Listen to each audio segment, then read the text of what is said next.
షరతులు లేని స్వీయ ప్రేమ అంటే ఏంటి అంటే, నేను బాగున్నా, బాగలేకపోయినా నన్ను నేను ప్రేమించుకోవడం.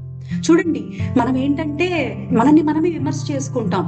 నా ముక్కు ఇలా వంకరుంది, నా కళ్ళు ఇలా ఉన్నాయి, నా చేతులు ఇలా ఉన్నాయి. కాదండి, మనకెంతో అద్భుతమైన ఈ శరీరాన్ని ఇచ్చినందుకు మనకి మనం కృతజ్ఞత చెప్పుకోవాలి. నేను ఇలా ఉన్నాను, ఓకే. Thank you. ఇంత మంచి శరీరం ఉంది అని మనల్ని మనం ప్రేమించుకోవాలి. నేను తప్పు చేసినా కూడా నన్ను నేను ప్రేమించుకోవాలి. సరే, తప్పు జరిగింది. తెలిసో తెలియకుండా తప్పు జరిగింది. ఈసారి ఈ తప్పు చెయ్యకుండా నేను ఎలా నేర్చుకోవాలి? ఎలా దీన్ని అధిగమించాలి అని మనల్ని మనం ప్రేమించుకుంటూ చెప్పుకోవాలి.